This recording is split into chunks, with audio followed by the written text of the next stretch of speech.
பகுதிகளில் 80க்கும் மேற்பட்ட மலைவாழ் குடும்பங்கள் வசித்து வருகின்றன. அவர்கள் மலைப்பகுதிகளில் கிடைக்கும் பொருட்களை விற்று அவர்களின் வாழ்வாதாரத்தை நடத்தி வருகின்றனர். இந்த நிலையில் பபுள் அப் பூஸ்டர் அமைப்பிலிருந்து ஆடைகள், மளிகை பொருட்கள் போன்ற பல்வேறு நலத்திட்ட உதவிகளை வழங்கியுள்ளனர். இதனைத் தொடர்ந்து அசைய விருந்து அளிக்கப்பட்டுள்ளது. மதுரையில் மலைவாழ் மக்களுக்கு தனியார் அமைப்பின் சார்பில் நலத்திட்ட உதவிகள் வழங்கும் நிகழ்ச்சி நடைபெற்றது.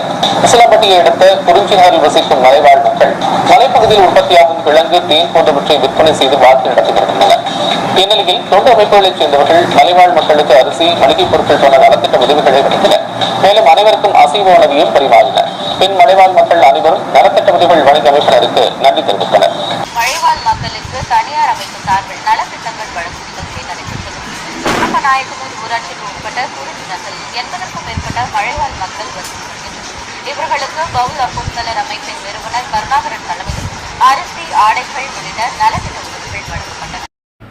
உன்னை போல் பிறரையும் நேசித்து வாழ், உள்ளதை ஏழைக்கு கொடுத்து நீ வாழ்.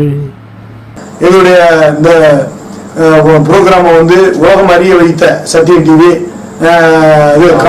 காவேரி டிவி, நியூஸ் சேனல், மாலை முரசு, அப்புறம் லோக்கல்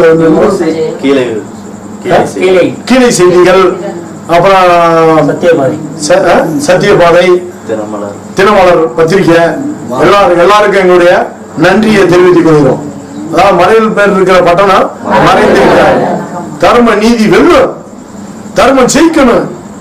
தர்மம் சபைகள்ல தர்மம் செத்து கிடக்கு. அந்த தர்மத்தை உயிராக்குறது எங்களுடைய வேலையை தவிர என்னப்பா யாரு நாங்க மதம் மாத்திரம் அப்படின்ற நினைப்புல எங்ககிட்ட பேசிடாத.